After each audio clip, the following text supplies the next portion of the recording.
आजादी के 75 वर्ष पूर्ण होने पर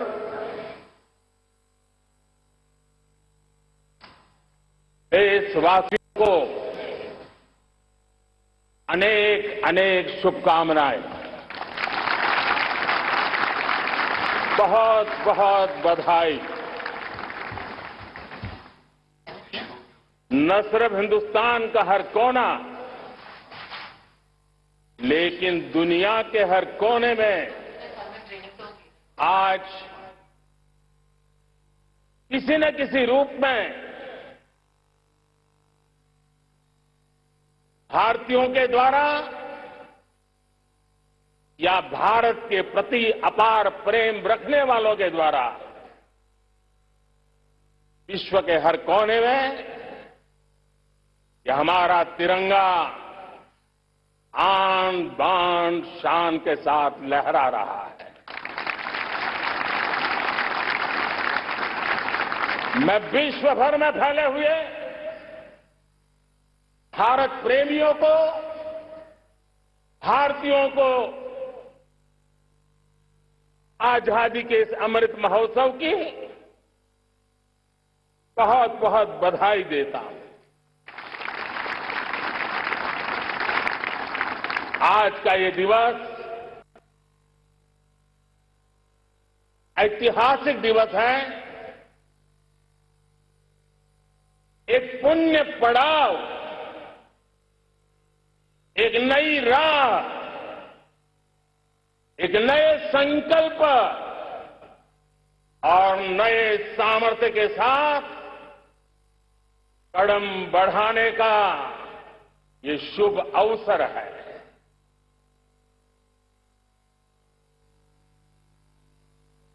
आजादी के जंग में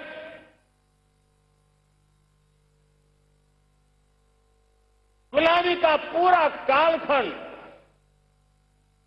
संघर्ष में बीता है। हिंदुस्तान का कोई कोना ऐसा नहीं था, कोई काल ऐसा नहीं था जब देशवासियों ने सैकड़ों सालों तक गुलामी के खिलाफ जंग न किया हो, जीवन न खपाया हो, यातनाएं न झेली हो, आहुति न दी हो। आज हम सब देशवासियों के लिए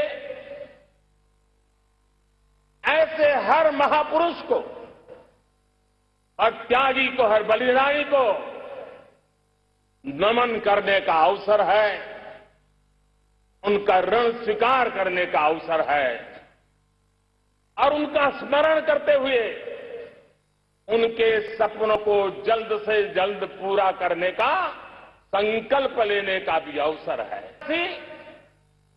कृतज्ञ है पूज्य बापू के, नेताजी सुभाष चंद्र बोस के,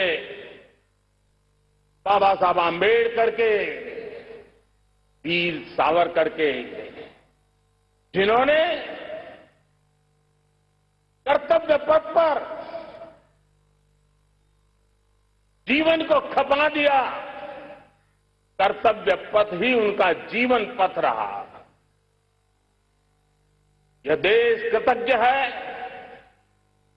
मंगल पांडे, तात्या टोपे, भगत सिंह, सुखदेव, राजगुरु, चंद्रशेखर आजाद, अशफाक उल्लाह खान, राम प्रसाद बिस्मिल, अनगिनत ऐसे हमारे क्रांतिवीरों ने अंग्रेजों की हुकूमत की नींव हिला दी थी।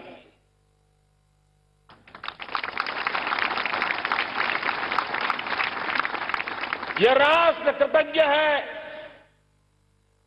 उन वीरांगनाओं के लिए, रानी लक्ष्मीबाई हो, झलकारी बाई, दुर्गा भाभी, रानी गाइदिन्लियो, रानी चेन्नम्मा, बेगम हजरत महल, बेलून निचियार, भारत की नारी शक्ति क्या होती, भारत की नारी शक्ति का संकल्प क्या होता है, भारत की नारी त्याग और बलिदान की क्या पराकाष्ठा कर सकती है, वैसी अनगिनत वीरांगनाओं का स्मरण करते हुए हर हिंदुस्तानी गर्व से भर जाता है।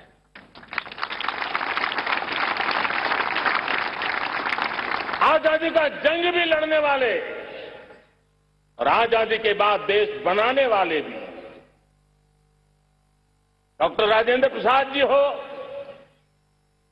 नेहरू जी हो, सरदार वल्लभ भाई पटेल, श्यामा प्रसाद मुखर्जी, लाल बहादुर शास्त्री, दीनदयाल उपाध्याय, जयप्रकाश नारायण, राम मनोहर लोहिया, आचार्य विनोबा भावे, नानाजी देशमुख, सुब्रमण्यम भारती, अनगिनत ऐसे महापुरुषों को आज नमन करने का अवसर है। जब आजादी के जंग की चर्चा करते हैं तो हम उन जंगलों में जीने वाले हमारे आदिवासी समाज का भी गौरव करना हम नहीं भूल सकते। भगवान बिरसा मुंडा, सिद्धो कान्हू, अल्लूरी सीताराम राजू, गोविंद गुरु, अनगिनत नाम है जिन्होंने आजादी के आंदोलन की आवाज बन करके दूर सुदूर जंगलों में भी मेरे आदिवासी भाई बहनों में, माताओं में, युवकों में मातृभूमि के लिए जीने मरने की प्रेरणा जगाई। ये देश का सौभाग्य रहा है कि आजादी के जंग के कई रूप रहे हैं और उसमें एक रूप वो भी था जिसमें नारायण गुरु हो, स्वामी विवेकानंद हो, महर्षि अरविंदो हो, गुरुदेव रविंद्रनाथ टैगोर हो, ऐसे अनेक महापुरुष हिंदुस्तान के हर कोने में, हर कान में भारत की चेतना को जगाते रहे, भारत को चेतनवंत बनाते रहे। अमृत महोत्सव के दौरान देश ने पूरे एक साल से हम देख रहे हैं, 2021 में दांडी यात्रा से प्रारंभ हुआ, स्मृति दिवस को संवारते हुए हिंदुस्तान के हर जिले में, हर कोने में देशवासियों ने आजादी के अमृत महोत्सव के लक्षावधि कार्यक्रम किए हैं। शायद इतिहास में इतना विशाल, व्यापक, लंबा एक ही मकसद का उत्सव मनाया गया हो, वो शायद एक पहली घटना हुई होगी। और हिंदुस्तान के हर कोने में उन सभी महापुरुषों को याद करने का प्रयास किया गया जिनको किसी न किसी कारणवश इतिहास में जगह न मिली या उनको भुला दिया गया था। आज देश ने खोज करके हर कोने में ऐसे वीरों को, महापुरुषों को, त्यागियों को, बलिदानियों को, सत्याग्रहियों को याद किया, नमन किया। अमृत महोत्सव के दरमियान इन सभी महापुरुषों को नमन करने का अवसर रहा। कल 14 अगस्त को भारत ने विभाजन विभीषिका स्मृति दिवस भी बड़े भारी मन से हृदय के गहरे गांवों को याद करते हुए उन कोटि कोटि जनों ने बहुत कुछ सहन किया था, तिरंगे की शान के लिए सहन किया था, मातृभूमि की मिट्टी से मोहब्बत के कारण सहन किया था और धैर्य नहीं खोया था। भारत के प्रति प्रेम ने नई जिंदगी की शुरुआत करने का उनका संकल्प नमन करने योग्य है, प्रेरणा पाने योग्य है। आज जब हम आजादी का अमृत महोत्सव मना रहे हैं तो पिछले 75 साल में देश के लिए जीने मरने वाले, देश की सुरक्षा करने वाले, देश के संकल्पों को पूरा करने वाले, चाहे सेना के जवान हो, पुलिस के कर्मी हो, शासन में बैठे हुए ब्यूरोक्रेट्स हो, जनप्रतिनिधि हो, स्थानीय स्वराज की संस्थाओं के शासक प्रशासक रहे हो, राज्यों के शासक प्रशासक रहे हो, केंद्र के शासक प्रशासक रहे हो, 75 साल में इन सबके योगदान को भी आज स्मरण करने का अवसर है और देश के कोटि कोटि नागरिकों को भी, जिन्होंने 75 साल अनेक प्रकार की कठिनाइयों के बीच भी देश को आगे बढ़ाने के लिए अपने से जो हो सका वो करने का प्रयास किया है। मेरे प्यारे देशवासियों, 75 साल की हमारी ये यात्रा अनेक उतार चढ़ाव से भरी हुई है। सुख दुख की छाया मंडराती रही है और इसके बीच भी हमारे देशवासियों ने उपलब्धियां की है, पुरुषार्थ किया है, हार नहीं मानी है, संकल्पों को ओझल नहीं होने दिया है। और इसलिए, और ये भी सच्चाई है कि सैकड़ों सालों के गुलामी के कालखंड ने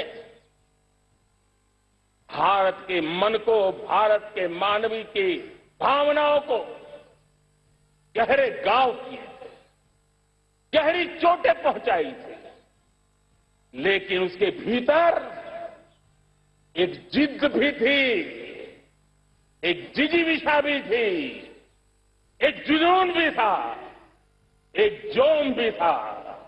और उसके कारण अभावों के बीच में भी, उपहास के बीच में भी, और जब आजादी का जंग अंतिम चरण में था तो देश को डराने के लिए, निराश करने के लिए, हताश करने के लिए सारे उपाय किए गए थे। अगर आजादी आई, अंग्रेज चले जाएंगे तो देश टूट जाएगा, बिखर जाएंगे, लोग अंदर अंदर लड़ करके मर जाएंगे, कुछ नहीं बचेगा, अंधकार युग में भारत चला जाएगा। न जाने क्या क्या आशंकाएं व्यक्त की गई थी, लेकिन उनको पता नहीं था कि हिंदुस्तान की मिट्टी है, इस मिट्टी में वो सामर्थ्य है जो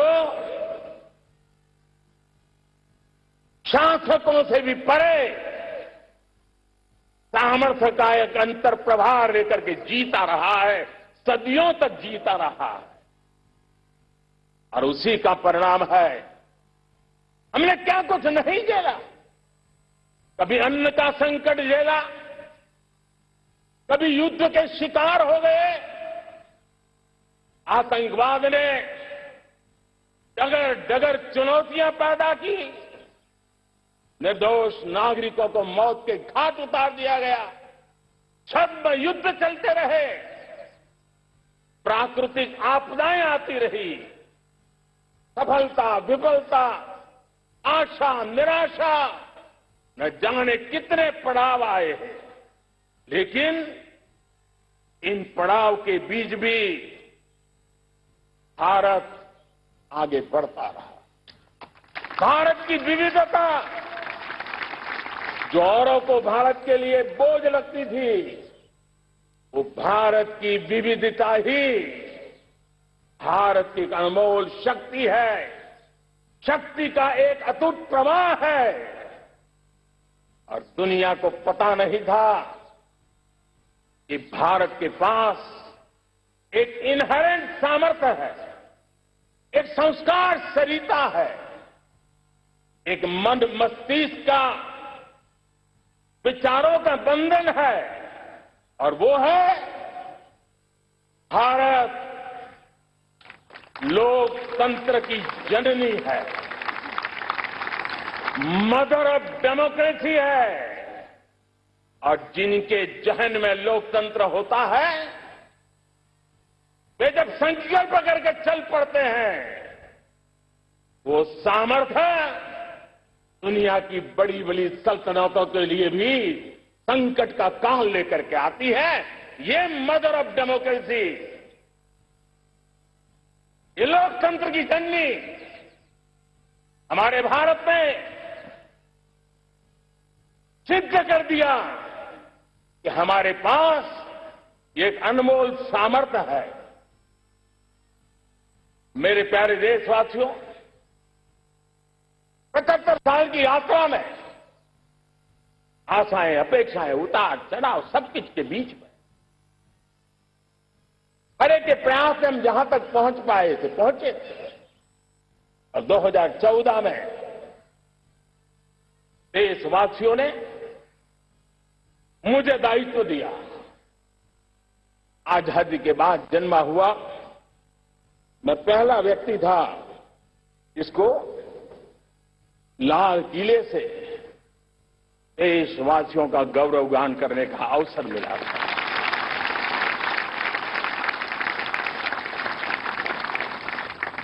लेकिन मेरे दिल में जो भी आप लोगों से सीखा हूं, जितना आप लोगों को जान पाया हूं मेरे देशवासियों, आपके सुख दुख को समझ पाया हूं, देश की आशा अपेक्षाओं के भीतर वो कौन सी आत्मा बसती है, उसको जितना मैं समझ पाया हूं, उसको लेकर के मैंने अपना पूरा कालखंड देश के उन लोगों को एम्पावर करने में खपाया।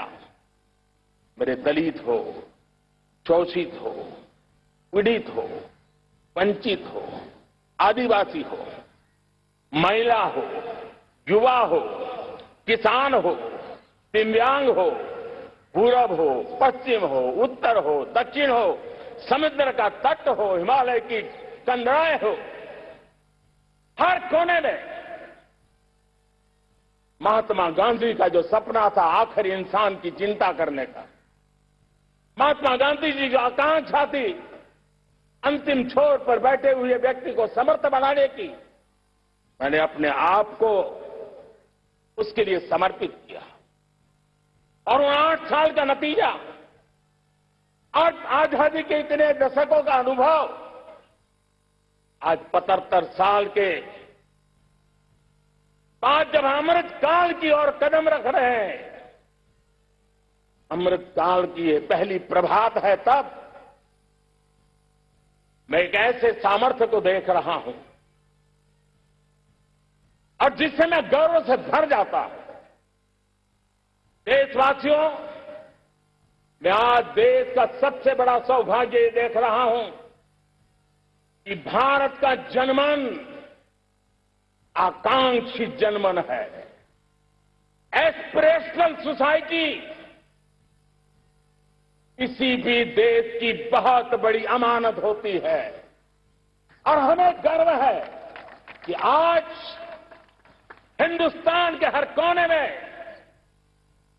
हर समाज के हर वर्ग में, हर तबके में आकांक्षाएं उफान पर है। देश का हर नागरिक चीजें बदलना चाहता है, बदलते देखना चाहता है, लेकिन इंतजार करने को तैयार नहीं है, अपनी आंखों के सामने देखना चाहता है। कर्तव्य से जुड़ करके करना चाहता है। वो गति चाहता है, वो प्रगति चाहता है। 75 साल में संजोए हुए सारे सपने अपने ही आंखों के सामने पूरा करने के लिए वो लालायित है, उत्साहित है, उतावला भी है। कुछ लोगों को इसके कारण संकट हो सकता है, क्योंकि जब एस्पिरेशनल सोसाइटी होती है तब सरकारों को भी तलवार की धार पे चलना पड़ता है, सरकारों को भी समय के साथ दौड़ना पड़ता है। और मुझे विश्वास है, चाहे केंद्र सरकार हो, राज्य सरकार हो, स्थानीय स्वराज की संस्थाएं हो, किसी भी प्रकार की शासन व्यवस्था क्यों न हो, हर किसी को इन एस्पिरेशनल सोसाइटी को एड्रेस करना पड़ेगा। उनकी आकांक्षाओं के लिए हम ज्यादा इंतजार नहीं कर सकते। हमारे इस एस्पिरेशनल सोसाइटी ने लंबे अरसे तक इंतजार किया है, लेकिन अब वो अपनी आने वाली पीढ़ी को इंतजार में जीने के लिए मजबूर करने को तैयार नहीं है। और इसलिए ये अमृत काल का पहली प्रभात हमें उस एस्पिरेशनल सोसाइटी की आकांक्षाओं को पूरा करने के लिए एक बहुत बड़ा सुनहरा अवसर देकर के आई है।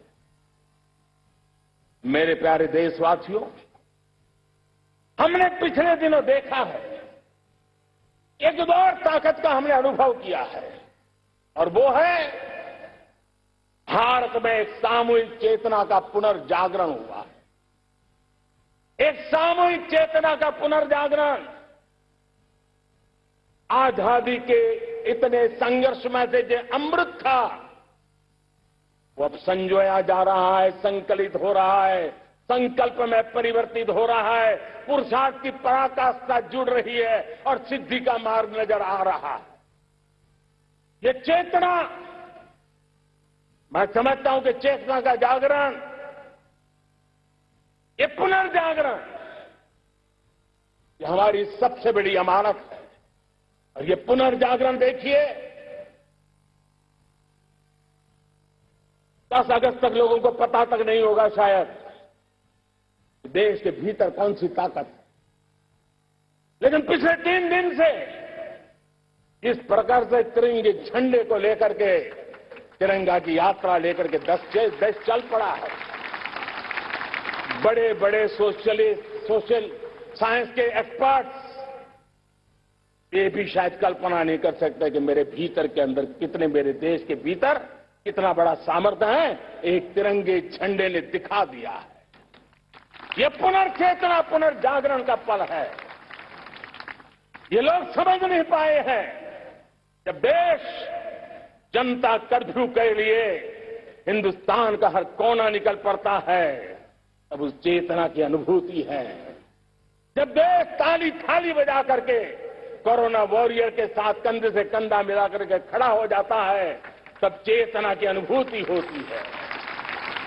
जब दिया जला करके कोरोना वॉरियर की शुभकामना देने के लिए देश निकल पड़ता है, तब उस चेतना की अनुभूति होती है। दुनिया कोरोना के कालखंड में वैक्सीन लेना या न लेना, वैक्सीन काम का है कि नहीं है, उस उलझन में जी रहा था। उस समय मेरे देश के गांव गरीब भी 200 करोड़ डोज दुनिया को चौंका देने वाला काम करके दिखा देते हैं। यही चेतना है, यही सामर्थ्य है। इस सामर्थ्य ने आज देश को एक नई ताकत दी है।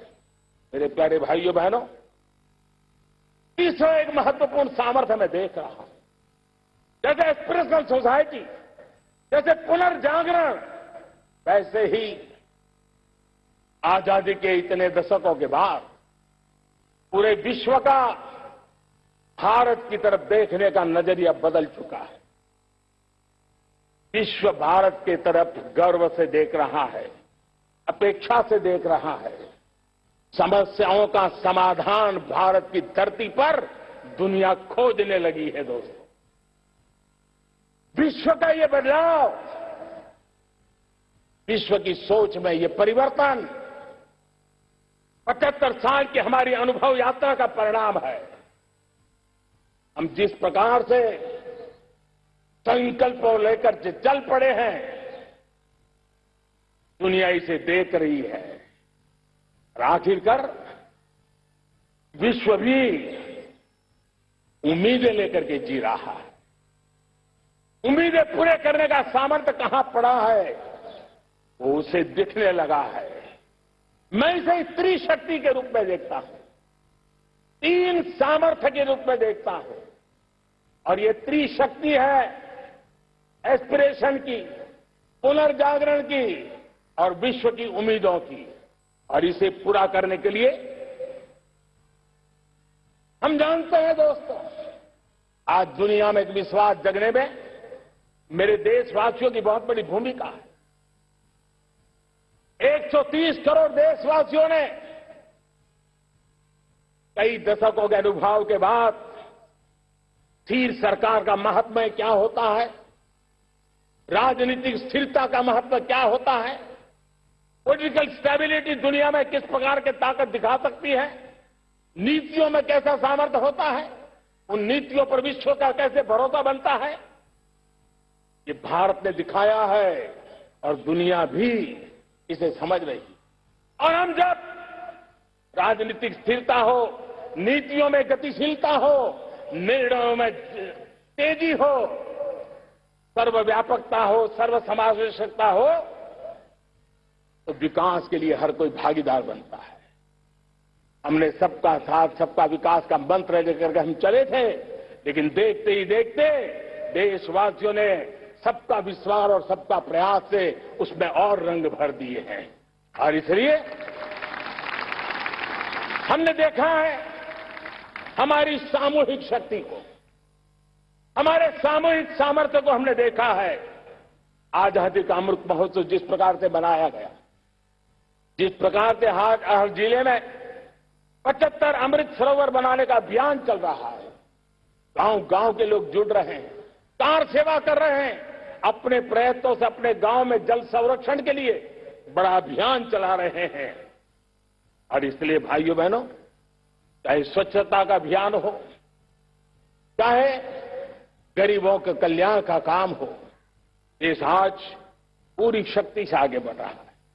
लेकिन भाइयों बहनों, हम लोग आजादी के अमृत काल में हमारी 75 साल की यात्रा उसका गौरवगान करते रहेंगे, अपनी ही पीठ थपथपाते रहेंगे, तो हमारे सपने कहीं दूर चले जाएंगे। और इसलिए 75 साल का कालखंड कितना ही शानदार रहा हो, कितने ही संकटों वाला रहा हो, कितने ही चुनौतियों वाला रहा हो, कितने ही सपने अधूरे दिखते हो, उसके बावजूद भी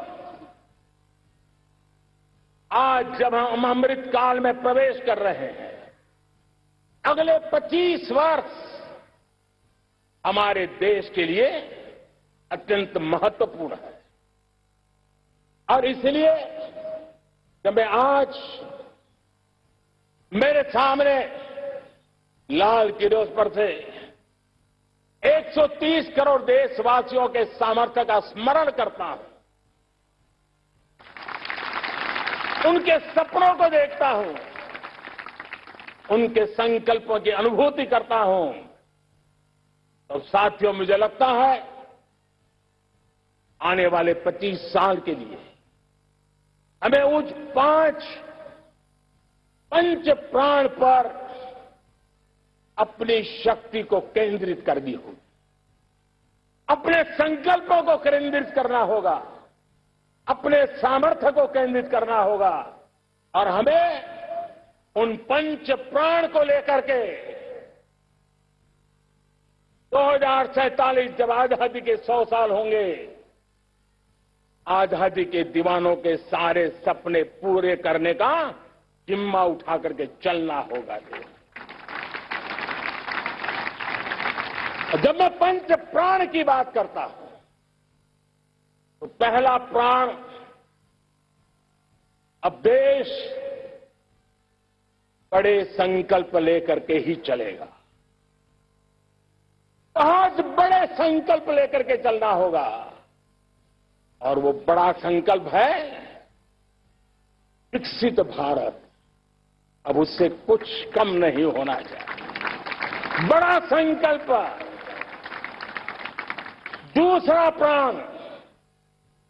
दूसरा प्राण है किसी भी कोने में हमारे मन के भीतर, हमारे आदतों के भीतर गुलामी का एक भी अंश अगर भी अभी भी है तो उसको किसी भी हालत में बचने नहीं देना। अब 100% सैकड़ों साल की गुलामी ने जहां हमें जकड़ कर रखा है, हमारे मनोभाव को बांध करके रखा हुआ है, हमारी सोच में विकृतियां पैदा करके रखी है।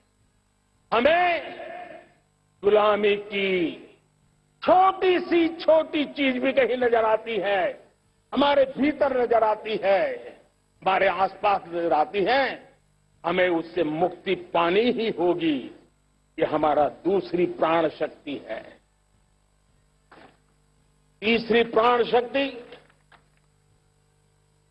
हमें हमारी विरासत पर गर्व होना चाहिए। हमारी विरासत के प्रति, क्योंकि यही विरासत है जिसने कभी भारत को स्वर्णिम काल दिया था, और यही विरासत है जो समय को अनुकूल परिवर्तन करने की आदत रखती है। यही विरासत है जो काल बाह्य छोड़ती रही है, नित्य नूतन स्वीकारती रही है। और इसलिए इस विरासत के प्रति हमें गर्व होना चाहिए। चौथा प्राण, वो भी उतना ही महत्वपूर्ण है, और वो है एकता और एकजुटता। 130 करोड़ देशवासियों में एकता, न कोई अपना न कोई पराया। एकता की ताकत एक भारत श्रेष्ठ भारत के सपनों के लिए हमारा चौथा प्राण है। और पांचवा प्राण है नागरिकों का कर्तव्य। नागरिकों का कर्तव्य जिसमें प्रधानमंत्री भी बाहर नहीं होता है, मुख्यमंत्री भी बाहर नहीं होता है, वो भी नागरिक है। नागरिकों का कर्तव्य, ये हमारे आने वाली 25 साल के सपनों को पूरा करने के लिए एक बहुत बड़ी प्राण शक्ति है। मेरे प्यारे देशवासियों, जब सपने बड़े होते हैं,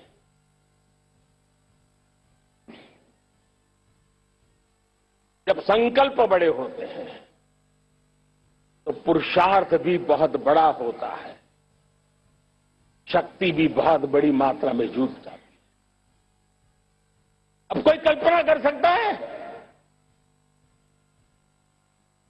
कि देश 40-42 के कालखंड को याद कीजिए। देश उठ खड़ा हुआ था,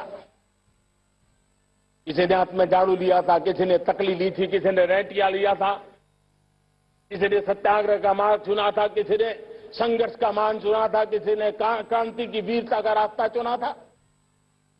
लेकिन संकल्प बड़ा था आजादी, और ताकत देखिए, बड़ा संकल्प था तो आजादी लेके रहे। हम आजाद हो गए। अगर संकल्प छोटा होता, सीमित होता, तो शायद आज भी संघर्ष करने के दिन चालू रहते।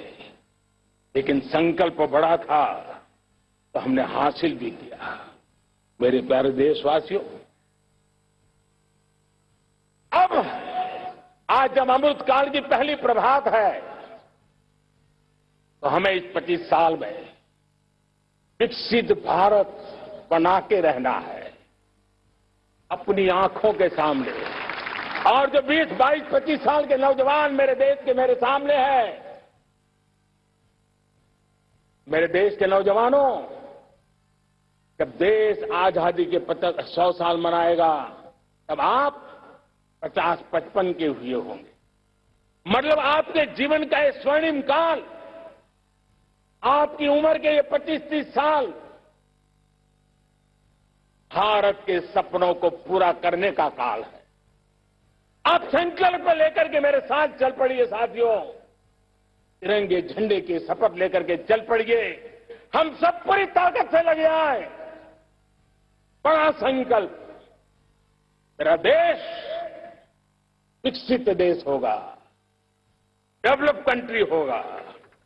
विकास के हर पैरामीटर में हम मानव केंद्रीय व्यवस्था को विकसित करेंगे। हमारे केंद्र में मानव होगा, हमारे केंद्र में के मानव की आशा आकांक्षाएं होगी। हम जानते हैं भारत जब बड़े संकल्प करता है तो करके भी दिखाता है। मैंने यहां स्वच्छता की बात कही थी मेरे पहले भाषण में। देश चल पड़ा, जिससे जहां हो सका स्वच्छता की ओर आगे बढ़ा और गंदगी के प्रति नफरत एक स्वभाव बनता गया। यही तो देश है जिसने इसको करके दिखाया है और कर भी रहा है, आगे भी कर रहा है। यही तो देश है जिसने वैक्सीनेशन, दुनिया दुविधा में थी, 200 करोड़ का लक्ष्य पार कर लिया, समय सीमा में कर लिया, पुराने सारे रिकॉर्ड तोड़ के कर लिया। ये देश कर सकता है। हमने तय किया था देश को गाड़ी के तेल पर हम गुजारा करते हैं, गाड़ी के तेल की ओर कैसे बढ़े। 10% इथेनॉल ब्लेंडिंग का सपना बड़ा लगता था, पुराना इतिहास बताता था संभव नहीं है, लेकिन समय से पहले 10% इथेनॉल ब्लेंडिंग करके देश ने इस सपने को पूरा कर दिया। भाइयों बहनों, 2.5 करोड़ लोगों को इतने कम समय में बिजली कनेक्शन पहुंचाना छोटा काम नहीं था, देश ने करके दिखाया।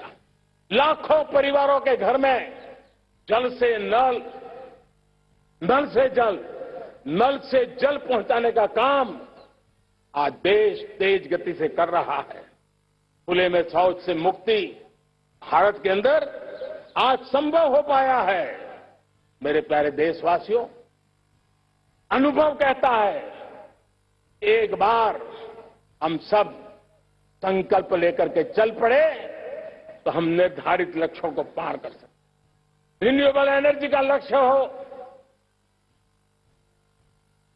देश में नए मेडिकल कॉलेज बनाने का इरादा हो, डॉक्टरों की तैयारी करवानी हो, हर क्षेत्र में पहले से गति बहुत बड़ी है।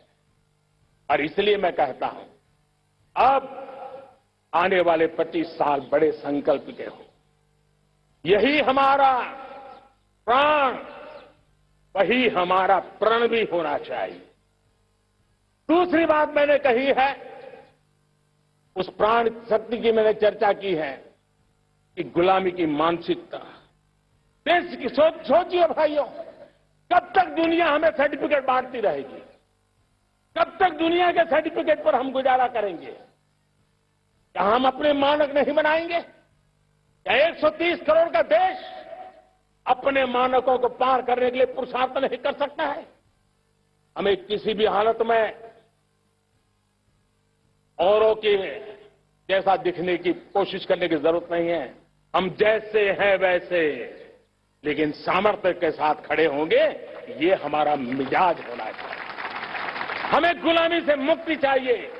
हमारे मन के भीतर दूर दूर 7 समंदर के नीचे भी गुलामी का तत्व नहीं बच रहना चाहिए।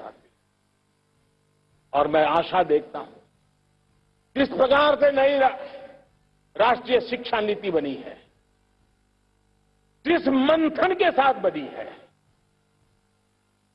कोटि कोटि लोगों के विचार प्रवाह को संकलित करते हुए बनी है, और भारत की धरती की जमीन से जुड़ी हुई शिक्षा नीति बनी। रसकस हमारी धरती के मिले हैं। हमने जो कौशल्य पर बल दिया है, ये एक ऐसा सामर्थ्य है जो हमें गुलामी से मुक्ति की ताकत देगा। हमने देखा है कभी कभी तो हमारी टैलेंट भाषा के बंधनों में बन जाती है। ये गुलामी की मानसिकता का परिणाम है। हमें हमारे देश की हर भाषा पे गर्व होना चाहिए। वो हमें भाषा आती हो या ना आती हो, लेकिन मेरे देश की भाषा है, मेरे पूर्वजों ने दुनिया को दी हुई भेंट सौगात है, हमें गर्व होना चाहिए। मेरे साथियों, आज डिजिटल इंडिया का रूप हम देख रहे हैं, स्टार्टअप देख रहे हैं। कौन लोग हैं? ये वो टैलेंट है जो टियर 2, टियर 3 सिटी में किसी गांव गरीब के परिवार में बसे हुए लोग हैं।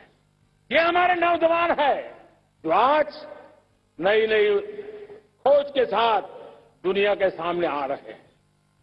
गुलामी की मानसिकता हमें उसे तिलांजलि देनी पड़ेगी, अपने सामर्थ्य पर भरोसा करना हो।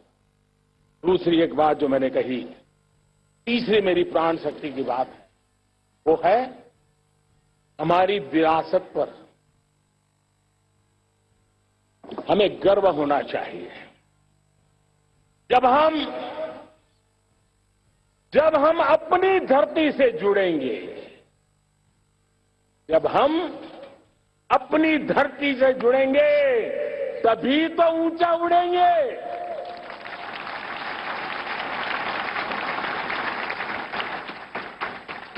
और जब हम ऊंचा उड़ेंगे तो हम विश्व को भी समाधान दे पाएंगे। हमने देखा है, जब हम अपनी चीजों पे गर्व करते हैं, आज दुनिया होलिस्टिक हेल्थ केयर की चर्चा कर रही है, लेकिन जब होलिस्टिक हेल्थ केयर की चर्चा करती है तो उसकी नजर भारत के योग पर जाती है, भारत के आयुर्वेद पर जाती है, भारत की होलिस्टिक लाइफस्टाइल के पर जाती है। ये हमारी विरासत है, हम जो दुनिया को दे रहे हैं। दुनिया आज उससे प्रभावित हो रही है। अब हमारी ताकत देखिए, हम वो लोग हैं जो प्रकृति के साथ जीना जानते हैं, प्रकृति को प्रेम करना जानते हैं। आज विश्व पर्यावरण की जो समस्या से जूझ रहा है, हमारे पास वो विरासत है। ग्लोबल वार्मिंग की समस्याओं के समाधान का रास्ता हम लोगों के पास है, हमारे पूर्वजों ने दिया हुआ है। जब हम लाइफस्टाइल की बात करते हैं, एनवायरमेंट फ्रेंडली लाइफस्टाइल की बात करते हैं, हम लाइफ मिशन की बात करते हैं, तो दुनिया का ध्यान आकर्षित करते हैं। हमारे पास एक सामर्थ्य है। हमारा बड़ा धान, मोटा धान, मिलेट, हमारे यहां तो घर घर की चीज रही है। ये हमारी विरासत है। हमारे छोटे किसानों के परिश्रम से छोटी छोटी जमीन के टुकड़ों में फलने फूलने वाली हमारे धान, आज दुनिया अंतर्राष्ट्रीय स्तर पर मिलेट ईयर मनाने के लिए आगे बढ़ रही है। मतलब हमारी विरासत को आज दुनिया, हम उस पर गर्व करना सीखे। हमारे पास दुनिया को बहुत कुछ देना है। हमारे फैमिली वैल्यूज, विश्व के सामाजिक तनाव की जब चर्चा हो रही है, व्यक्तिगत तनाव की चर्चा होती है तो लोगों को योग दिखता है, सामूहिक तनाव की बात होती है तब भारत की पारिवारिक व्यवस्था दिखती है। संयुक्त परिवार की एक पूंजी सदियों से हमारी माताओं बहनों के त्याग बलिदान के कारण परिवार नाम की जो व्यवस्था विकसित हुई, ये हमारी विरासत है। इस विरासत पर हम गर्व कैसे करें? हम तो वो लोग हैं जो जीव में भी शिव देखते हैं। हम वो लोग हैं जो नर में नारायण देखते हैं। हम वो लोग हैं जो नारी तो नारायणी कहते हैं। हम वो लोग हैं जो पौधे में परमात्मा देखते हैं। हम वो लोग हैं जो नदी को मां मानते हैं। हम वो लोग हैं जो हर कंकर में शंकर देखते हैं। ये हमारा सामर्थ्य है। हर नदी में मां का रूप देखते हैं। पर्यावरण की इतनी व्यापकता, विशालता, ये हमारा गौरव। हम विश्व के सामने जब खुद गर्व करेंगे तो दुनिया करेगी। भाइयों बहनों, हम वो लोग हैं जिसने दुनिया को वसुधैव कुटुंबकम का मंत्र दिया। हम वो लोग हैं जो दुनिया को कहते हैं एकम सत विप्रहा बदवा वदंती। आज जो होलियर देन दाव का जो संकट चल रहा है, उससे बड़ा मैं हूं, ये जो तनाव का कारण बना हुआ है, दुनिया को एकम सत विप्रादा बहुधा वदंती का ज्ञान देने वाली विरासत हमारे पास है। जो कहते हैं सत्य एक है, जानकार लोग उसको अलग अलग तरीके से कहते हैं। ये गौरव हमारा है। हम लोग हैं जो कहते हैं यत् पिंडे तत् ब्रह्मांडे। कितनी बड़ी सोच है। जो ब्रह्मांड में है वो हर जीव मात्र में है। यत् पिंडे तत् ब्रह्मांडे, ये कहने वाले हम लोग हैं। हम वो लोग हैं जिसने दुनिया का कल्याण देखा है। हम जन कल्याण से जग कल्याण के राही रहे हैं। जन कल्याण से जग कल्याण की राह पर चलने वाले हम लोग जब दुनिया की कामना करते हैं तब कहते हैं सर्वे अपनी सुखिनो संतु सर्वे संतु निरामया।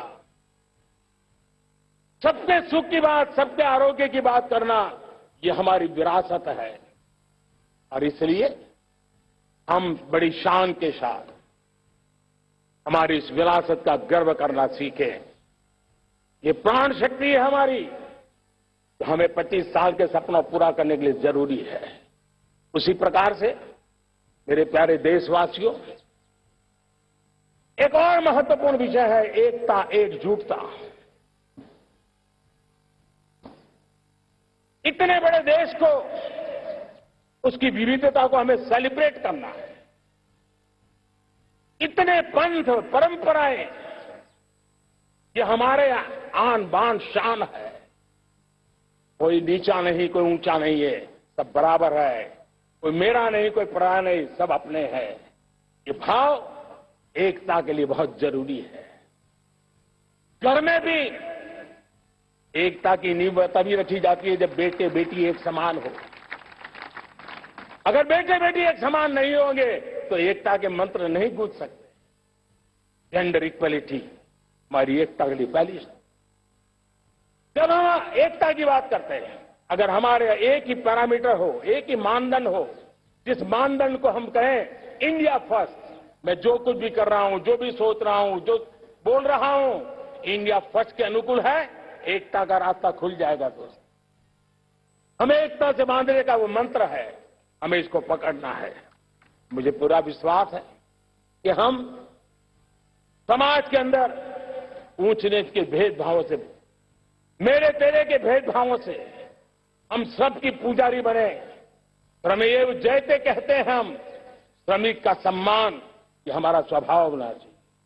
लेकिन भाइयों बहनों, मैं लाल किले से मेरी एक पीड़ा और कहना चाहता हूं। ये दर्द मैं कह बिना नहीं रह सकता।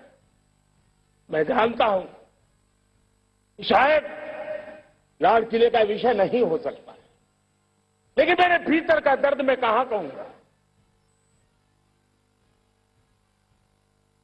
देशवासियों के सामने नहीं कहूंगा तो कहां कहूंगा। और वो है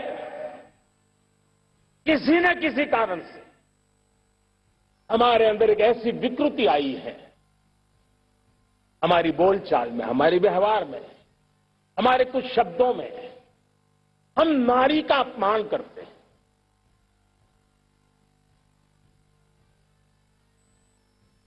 क्या हम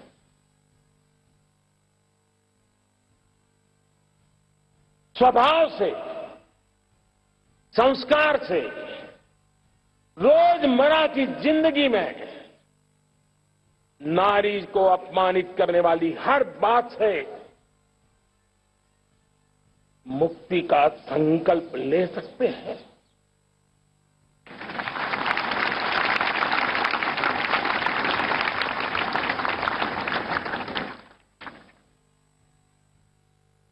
नारी का गौरव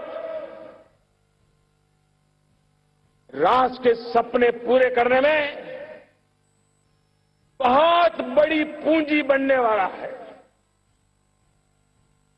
ये सामर्थ्य मैं देख रहा हूं और इसलिए मैं इस बात का आग्रही हूं। मेरे प्यारे देशवासियों, मैं 5वीं प्राण शक्ति की बात करता हूं और वो 5वीं प्राण शक्ति है नागरिक का कर्तव्य।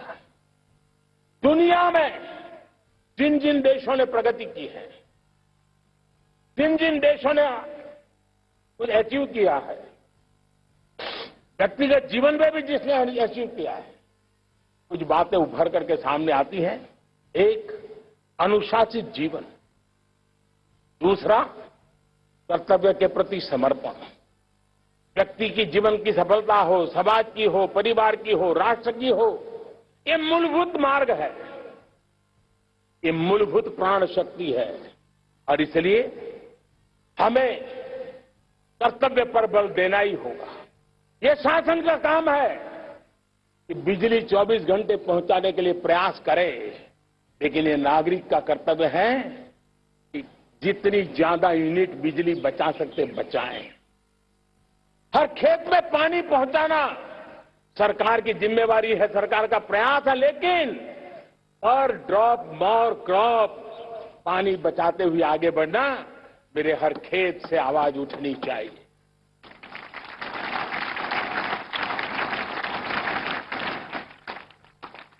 केमिकल मुक्त खेती, ऑर्गेनिक फार्मिंग, प्राकृतिक खेती, ये हमारा कर्तव्य है। साथियों, चाहे पुलिस हो या पीपल हो, शासक हो या प्रशासक हो,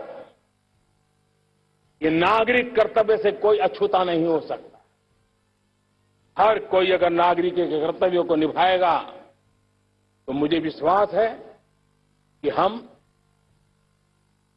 इच्छित लक्ष्य को प्राप्त करने में समय से पहले सिद्धि प्राप्त कर सकते हैं। मेरे प्यारे देशवासियों, आज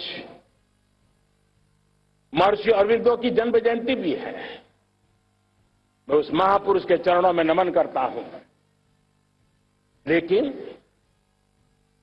हमें उस महापुरुष को याद करना होगा जिन्होंने कहा था, स्वदेशी से स्वराज, स्वराज से सुराज। ये उनका मंत्र है। हम सबको सोचना होगा कि हम कब तक दुनिया के और लोगों पर निर्भर रहेंगे। क्या हमारे देश का अन्न की आवश्यकता हो, हम आउटसोर्स कर सकते हैं क्या? जब देश ने तय कर लिया कि हमारा पेट हम खुद भरेंगे, देश ने करके दिखाया कि नहीं दिखाया? एक बार संकल्प लेते हैं तो होता है दोस्त। और इसलिए आत्मनिर्भर भारत, ये हर नागरिक का, हर सरकार का, समाज के हर इकाई का ये दायित्व बन जाता है। ये आत्मनिर्भर भारत, ये सरकारी एजेंडा, सरकारी कार्यक्रम नहीं है। ये समाज का जन आंदोलन है जिसे हमें आगे बढ़ाना है। मेरे साथियों, आज जब ये बात हमने सुनी, आजादी के 75 साल के बाद जिस आवाज को सुनने के लिए हमारे कान तरस रहे थे, 75 साल के बाद वो आवाज सुनाई दी है। 75 साल के बाद लाल किले पर से तिरंगे को सलामी देने का काम पहली बार मेड इन इंडिया तोप ने किया है। कौन हिंदुस्तानी होगा जिसको ये बात, एक आवाज उसे नई प्रेरणा, ताकत नहीं दी? और इसलिए मेरे प्यारे भाई बहनों, मैं आज मेरे देश के सेना के जवानों का हृदय से अभिनंदन करना चाहता हूं। मेरी आत्मनिर्भर की बात को संगठित स्वरूप में, साहस के स्वरूप में मेरी सेना के जवानों ने, सेना नायकों ने जिस जिम्मेवारी के साथ कंधे पे उठाया है, मैं उनको जितनी सैल्यूट करूं उतनी कम है दोस्त। उनको आज मैं सलाम करता हूं, क्योंकि सेना का जवान मौत को मुट्ठी में लेकर के चलता है। मौत और जिंदगी के बीच में कोई फासला ही नहीं होता है, और तब बीच में वो डट करके खड़ा होता है।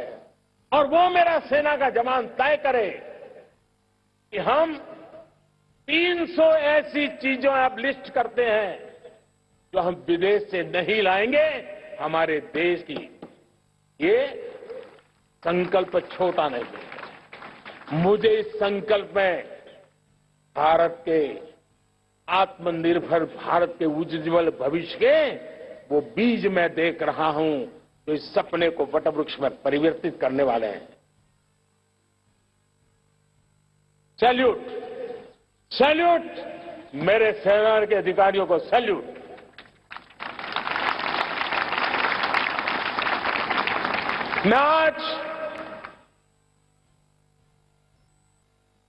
मैं मेरे छोटे छोटे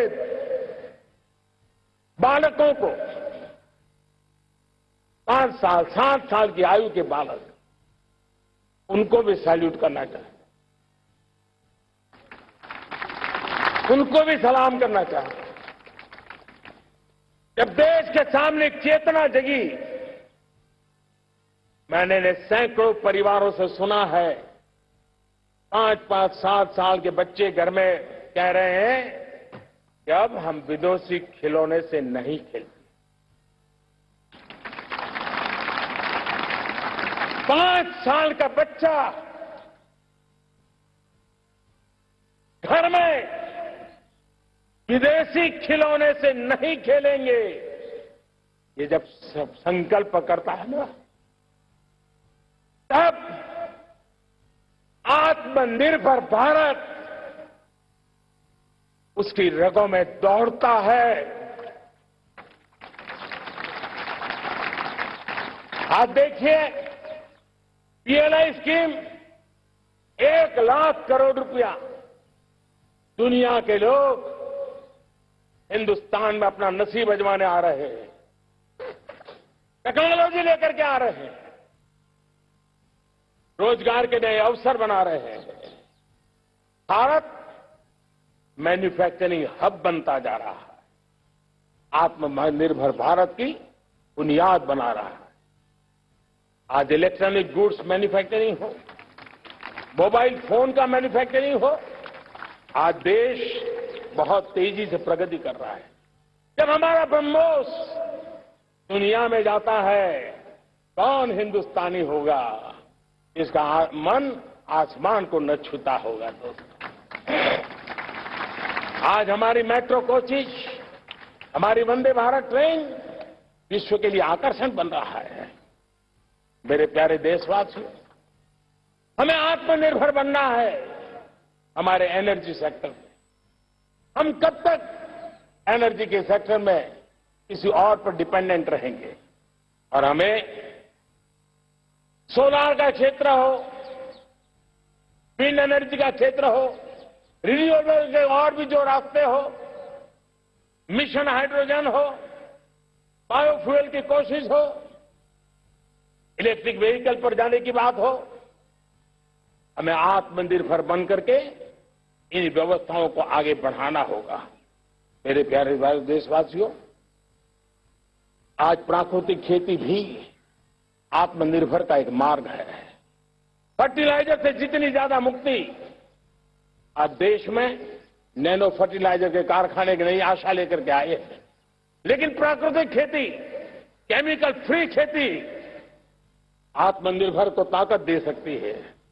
आज देश में रोजगार के क्षेत्र में ग्रीन जॉब के नए नए क्षेत्र बहुत तेजी से खुल रहे हैं। भारत ने नीतियों के द्वारा स्पेस को खोल दिया है। ड्रोन की बहुत दुनिया में सबसे प्रगतिशील पॉलिसी लेकर के आए हैं। हमने देश के नौजवानों के लिए नए द्वार खोल दिए हैं। मेरे प्यारे भाइयों बहनों, मैं प्राइवेट सेक्टर को भी आह्वान करता हूं, आइए हमें विश्व में छा जाना है। आत्मनिर्भर भारत का ये भी सपना है कि दुनिया को भी जो आवश्यकताएं हैं उसको पूरा करने में भारत पीछे नहीं जाएगा। हमारे लघु उद्योग हो, सूक्ष्म उद्योग हो, कुटीर उद्योग हो, जीरो डिफेक्ट, जीरो इफेक्ट, हमें उस करके हमें दुनिया में जाना होगा। हमें स्वदेशी पर गर्व करना होगा। मेरे प्यारे देशवासियों, हम बार बार लाल बहादुर शास्त्री जी को याद करते हैं। जय जवान जय किसान का उनका मंत्र आज भी देश के लिए प्रेरणा है। बाद में अटल बिहारी वाजपेयी जी ने जय विज्ञान कह करके उसमें एक कड़ी जोड़ दी थी और देश ने उसको प्राथमिकता दी थी। लेकिन अब अमृतकाल के लिए एक और अनिवार्यता है और वो है जय अनुसंधान। जय जवान, जय किसान, जय विज्ञान, जय अनुसंधान, इनोवेशन। और मुझे मेरे देश की युवा पीढ़ी में भरोसा है। इनोवेशन की ताकत देखिए। आज हमारा यूपीआई, भीम, हमारा डिजिटल पेमेंट, फिनटेक की दुनिया में हमारा स्थान, आज विश्व में रियल टाइम 40% अगर डिजिटल फाइनेंशियल का ट्रांजैक्शन होता है तो मेरे देश में हो रहा है। हिंदुस्तान ने ये करके दिखाया है। मेरे प्यारे देशवासियों, अब हम 5G के दौर की ओर कदम रख रहे हैं। बहुत दूर इंतजार नहीं करना होगा, हम कदम मिलाने वाले हैं। हम ऑप्टिकल फाइबर गांव-गांव में पहुंचा रहे हैं। डिजिटल इंडिया का सपना गांव से गुजरेगा, ये मुझे पूरी जानकारी है। आज मुझे खुशी है, हिंदुस्तान के 4 लाख कॉमन सर्विस सेंटर्स गांवों में विकसित हो रहे हैं। गांव के नौजवान बेटे बेटियां कॉमन सर्विस सेंटर चला रही हैं। देश गर्व कर सकता है कि गांव के क्षेत्र में 4 लाख डिजिटल एंटरप्रेन्योर का तैयार होना और सारी सेवाएं गांव के लोग उनके यहां लेने के लिए आदी बन जाए, ये अपने आप में टेक्नोलॉजी हब बनने की भारत की जो ताकत है। मेरे प्यारे देशवासियों, ये जो डिजिटल इंडिया का मूवमेंट है, जो सेमीकंडक्टर की ओर हम कदम मांड रहे हैं, 5G की ओर कदम मांड रहे हैं, ऑप्टिकल फाइबर का नेटवर्क बिछा रहे हैं, ये सिर्फ आधुनिकता की पहचान ऐसा नहीं है। 3 बड़ी ताकतें इसके अंदर समाहित है। शिक्षा में आमूलचूल क्रांति, ये डिजिटल माध्यम से आने वाली है। स्वास्थ्य सेवाओं में आमूलचूल क्रांति डिजिटल से आने वाली है। कृषि जीवन में भी बहुत बड़ा बदलाव डिजिटल से आने वाला है। एक नया विश्व तैयार हो रहा है। भारत उसे आगे बढ़ाने के लिए, और मैं साफ देख रहा हूं दोस्तों, ये डेकेड मानव जात के लिए टेकेड का समय है, टेक्नोलॉजी का डेकेड है। भारत के लिए तो ये टेकेड जिसका मन टेक्नोलॉजी से जुड़ा हुआ है, आईटी की दुनिया में भारत ने अपना एक लोहा बनवा लिया है, तो ये टेकेड का सामर्थ्य भारत के प्रयास है। हमारा अटल इनोवेशन मिशन, हमारे इंक्यूबेशन सेंटर, हमारे स्टार्टअप एक नया पूरा क्षेत्र का विकास कर रहे हैं। युवा पीढ़ी के लिए नए अवसर लेकर के आ रहे हैं। स्पेस मिशन की बात हो, हमारा डीप ओशन मिशन की बात हो, समुद्र की गहराई में जाना हो या हमें आसमान को छूना हो, ये नए क्षेत्र हैं जिसको लेकर के हम आगे बढ़ रहे हैं। मेरे प्यारे देशवासियों, हम इस बात को न भूलें, और भारत ने सदियों से देखा हुआ है, जैसे देश में कुछ नमूना रूप कामों की जरूरत होती है, कुछ बड़ी बड़ी ऊंचाइयों की जरूरत होती है, लेकिन साथ साथ धरातल पर मजबूती बहुत आवश्यक होती। भारत की आर्थिक विकास की संभावनाएं धरातल की मजबूती से जुड़ी हुई, और इसलिए हमारे छोटे किसान, उनका सामर्थ्य, हमारे छोटे उद्यमी, उनका सामर्थ्य, हमारे लघु उद्योग, कुटीर उद्योग, सूक्ष्म उद्योग, रेहड़ी पटरी वाले लोग, घरों में काम करने वाले लोग, ऑटो रिक्शा चलाने वाले लोग, बस सेवाएं देने वाले लोग, ये समाज का जो सबसे बड़ा तबका है, इसका सामर्थ्यवान होना भारत के सामर्थ्य की गारंटी है। और इसलिए हमारे आर्थिक विकास की ये जो मूलभूत जमीनी ताकत है, उस ताकत को सर्वाधिक बल देने की दिशा में हमारा प्रयास चल रहा है। मेरे प्यारे देशवासियों, हमारे पास 75 साल का अनुभव है। हमने 75 साल में कई सारी सिद्धियां भी प्राप्त की हैं। हमने 75 साल के अनुभव में नए सपने भी संजोए हैं, नए संकल्प भी लिए हैं। लेकिन अमृतकाल के लिए हमारे मानव संसाधन का ऑप्टिमम आउटकम कैसे हो, हमारी प्राकृतिक संपदा का ऑप्टिमम आउटकम कैसे हो, इस लक्ष्य को लेकर के हमें चलना है। और तब मैं पिछले कुछ सालों से अनुभव से कहना चाहता हूं, आपने देखा होगा आज अदालत के अंदर देखिए, हमारी वकील के क्षेत्र में काम करने वाले हमारी नारी शक्ति इस ताकत के साथ नजर आ रही है। आप ग्रामीण क्षेत्र में जनप्रतिनिधियों के रूप में देखिए, हमारी नारी शक्ति इस मिजाज से, समर्पित भाव से अपनी गांवों की समस्याओं को सुलझाने में लगी हुई है। आज ज्ञान का क्षेत्र देख लीजिए, विज्ञान का क्षेत्र देख लीजिए, हमारे देश की नारी शक्ति सिरमौर नजर आ रही है। आज हम पुलिस में देखें, हमारी नारी शक्ति लोगों की सुरक्षा की जिम्मेवारी उठा रही है। हम जीवन के हर क्षेत्र में देखें, खेलकूद का मैदान देखें या युद्ध की भूमि देखें, भारत की नारी शक्ति एक नए सामर्थ्य, नए विश्वास के साथ आगे आ रही है। मैं इसको भारत की 75 साल की जो यात्रा में जो योगदान है, उसमें अब कई गुना योगदान आने वाले 25 साल में मैं मेरी नारी शक्ति का देख रहा हूं, मेरी माताओं, बहनों का, मेरी बेटियों का देख रहा हूं। और इसलिए ये सारे हिसाब किताब से ऊपर है, सारे आपके पैरामीटर से अतिरिक्त है। हम इस पर जितना ध्यान देंगे, हम जितने ज्यादा अवसर हमारी बेटियों को देंगे, जितनी सुविधाएं हमारी बेटियों के लिए केंद्रित करेंगे, आप देखना वो हमें बहुत कुछ लौटा करके देगी। वो देश को इस ऊंचाई पर ले जाएगी। इस अमृत काल में जो सपने पूरे करने में जो मेहनत लगने वाली है, अगर हमारी नारी शक्ति की मेहनत जुड़ जाएगी, व्यापक रूप से जुड़ जाएगी, तो हमारी मेहनत कम होगी, हमारा समय सीमा भी कम हो जाएगी, हमारे सपने और तेजस्वी होंगे, और ओजस्वी होंगे, और दैदीप्यमान होंगे।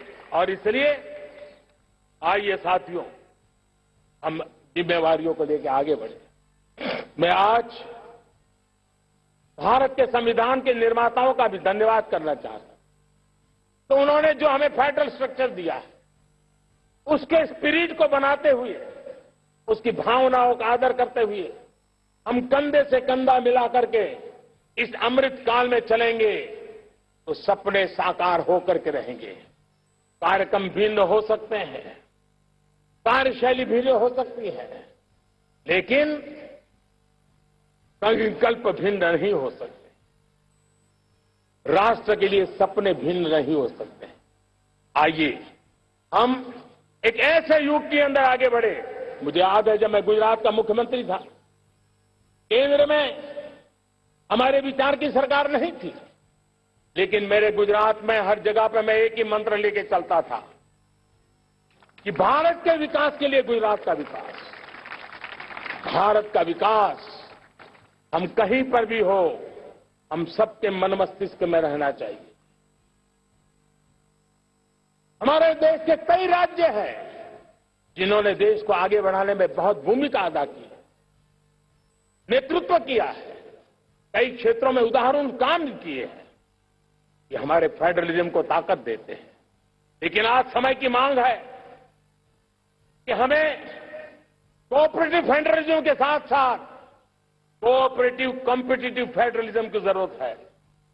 हमें विकास की स्पर्धा की जरूरत है। और राज्य को लगना चाहिए वो राज्य आगे निकल गया, मैं इतनी मेहनत करूंगा, मैं आगे निकल जाऊंगा। उसने ये 10 अच्छे काम किए हैं, मैं 15 अच्छे काम करके दिखाऊंगा। उसने 3 साल में पूरा किया है, मैं 2 साल में करके दिखाऊंगा। हमारे राज्यों के बीच में हमारी सर्विस, सरकार की सभी इकाइयों के बीच में वो स्पर्धा का वातावरण चाहिए जो हमें विकास की नई ऊंचाइयों पर ले जाने के लिए प्रयास करे। मेरे प्यारे देशवासियों, इस 25 वर्ष का अमृतकाल के लिए जब हम चर्चा करते हैं तब मैं जानता हूं चुनौतियां अनेक है, मर्यादाएं अनेक हैं, मुसीबतें भी है, बहुत कुछ है। हम इसको कम नहीं आंकते हैं, रास्ते खोजते हैं, लगातार कोशिश कर रहे हैं, लेकिन 2 विषयों को तो मैं यहां आज चर्चा करना चाहता हूं। चर्चा अनेक विषयों पर हो सकती है, लेकिन मैं अभी समय की सीमा के कारण 2 विषयों पर चर्चा करता हूं। और मैं मानता हूं हमारे इन सारी चुनौतियों को कारण, विकृतियों के कारण, बीमारियों के कारण इस 25 साल का अमृतकाल, उस पर शायद अगर हमने समय रहते नहीं चेते, समय रहते समाधान नहीं किए, तो वो ये विकराल रूप ले सकते हैं। और इसलिए मैं सबकी चर्चा न करते हुए 2 पर जरूर चर्चा करना चाहता हूं। एक है भ्रष्टाचार, दूसरा है भाई भतीजावाद, परिवारवाद। भारत जैसे लोकतंत्र में जहां लोग गरीबी से जूझ रहे हैं, जब एक तरफ से देखते हैं, एक तरफ वो लोग हैं जिनके पास रहने के लिए जगह नहीं है, दूसरी तरफ वो तरह लोग हैं जिनको अपना चोरी किया हुआ माल रखने के लिए जगह नहीं है।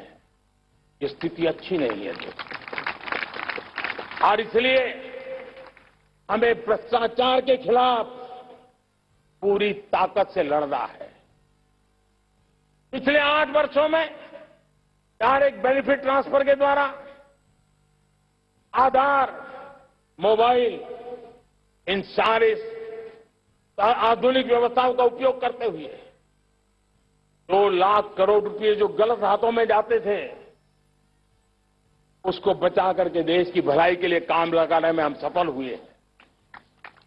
जो लोग पिछली सरकारों में बैंकों को लूट लूट करके भाग गए, उनकी संपत्तियां जब्त कर करके वापस लाने की कोशिश कर रहे हैं। कईयों को जेलों में जीने के लिए मजबूर करके रखा हुआ है।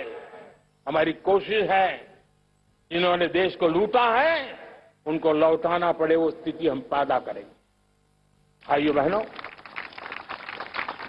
अब भ्रष्टाचार के खिलाफ मैं साफ देख रहा हूं कि हम एक निर्णायक कालखंड में कदम रख रहे हैं। बड़े बड़े चमरबंदी भी बच नहीं पाएंगे। इस मिजाज के साथ भ्रष्टाचार के खिलाफ एक निर्णायक कालखंड में अब हिंदुस्तान कदम रख रहा है। और मैं लाल किले की प्राचीर से बड़ी जिम्मेवारी के साथ कह रहा हूं। और इसलिए भाइयों बहनों, भ्रष्टाचार दीमक की तरह देश को खोखला कर रहा है। मुझे इसके खिलाफ लड़ाई लड़नी है, लड़ाई को तेज करना है, निर्णायक मोड़ पे लेकर के ही जाना है। तब मेरे 130 करोड़ देशवासी, आप मुझे आशीर्वाद दीजिए, आप मेरा साथ दीजिए। मैं आज आपसे साथ मांगने आया हूं, आपका सहयोग मांगने आया हूं, ताकि मैं इस लड़ाई को लड़ पाऊं, इस लड़ाई को देश जीत पाए और सामान्य नागरिक की जिंदगी भ्रष्टाचार ने तबाह करके रखी हुई है। मैं मेरे इन सामान्य नागरिक की जिंदगी को फिर से शान मान शान के लिए जीने के लिए रास्ता बनाना चाहता हूं। और इसलिए मेरे प्यारे देशवासियों, ये चिंता का विषय है कि आज देश में भ्रष्टाचार के प्रति नफरत तो दिखती है, व्यक्त भी होती है, लेकिन कभी कभी भ्रष्टाचारियों के प्रति उदारता बरती जाती है। किसी भी देश में ये शोभा नहीं देगा। कई लोग तो इतनी बेशर्मी तक चले जाते हैं कि कोर्ट में सजा हो चुकी हो, भ्रष्टाचारी सिद्ध हो चुका हो, जेल जाना तय हो चुका हो, जेल गुजार रहे हो, उसके बावजूद भी उनका महिमा मंडन करने में लगे रहते हैं, उनकी शान शौकत में लगे रहते हैं, उनकी प्रतिष्ठा बनाने में लगे रहते हैं। अगर जब तक समाज में गंदगी के प्रति नफरत नहीं होती है, स्वच्छता की चेतना जगती नहीं है। जब तक भ्रष्टाचार और भ्रष्टाचारी के प्रति नफरत का भाव पैदा नहीं होता है, सामाजिक रूप से उसको नीचा देखने के लिए मजबूर नहीं करते, तब तक एक मानसिकता खत्म होने वाली नहीं। और इसलिए भ्रष्टाचार के प्रति भी और भ्रष्टाचारियों के प्रति भी हमें बहुत जागरूक होने की जरूरत है। दूसरी एक चर्चा मैं करना चाहता हूं, भाई भतीजावाद। और जब मैं भाई भतीजावाद, परिवारवाद की बात करता हूं तो लोगों को लगता है मैं सिर्फ राजनीतिक क्षेत्र की बात करता हूं। जी नहीं, दुर्भाग्य से राजनीतिक क्षेत्र की उस बुराई ने हिंदुस्तान की हर संस्थाओं में परिवारवाद को पोषित कर दिया है। परिवारवाद हमारी अनेक संस्थाओं को अपने में लपेटे हुए है और इसके कारण मेरे देश की टैलेंट को नुकसान होता है, मेरे देश के सामर्थ्य को नुकसान होता है। जिनके पास अवसर की संभावनाएं हैं वो परिवारवाद, भाई भतीजे के बाद बाहर रह जाता है। भ्रष्टाचार का भी कारण ये भी एक बन जाता है ताकि उसका कोई भाई भतीजे के कार्य आसरा नहीं है तो लगता है चलो भाई कहीं से खरीद करके के जगह बना लूं। इस परिवारवाद से, भाई भतीजावाद से हमें हर संस्थाओं में एक नफरत पैदा करनी पड़ी होगी, जागरूकता पैदा करनी होगी, तब हम हमारी संस्थाओं को बचा पाएंगे। संस्थाओं के उज्जवल भविष्य के लिए बहुत आवश्यक है। उसी प्रकार से राजनीति में भी परिवारवाद ने देश के सामर्थ्य को सबसे सारा अन्याय किया है। परिवारवादी राजनीति परिवार की भलाई के लिए होती है, उसको देश की भलाई से कोई लेना देना नहीं होता है। और इसलिए लाल किले की प्राचीर से तिरंगे झंडे के आन बान शान के नीचे भारत के संविधान का स्मरण करते हुए मैं देशवासियों को खुले मन से कहना चाहता हूं, आइए हिंदुस्तान के राजनीति के शुद्धिकरण के लिए भी, हिंदुस्तान की सभी संस्थाओं के शुद्धिकरण के लिए भी हमें देश को इस परिवारवादी मानसिकता से मुक्ति दिला करके योग्यता के आधार पर देश को आगे ले जाने की ओर बढ़ना होगा। यह अनिवार्यता है,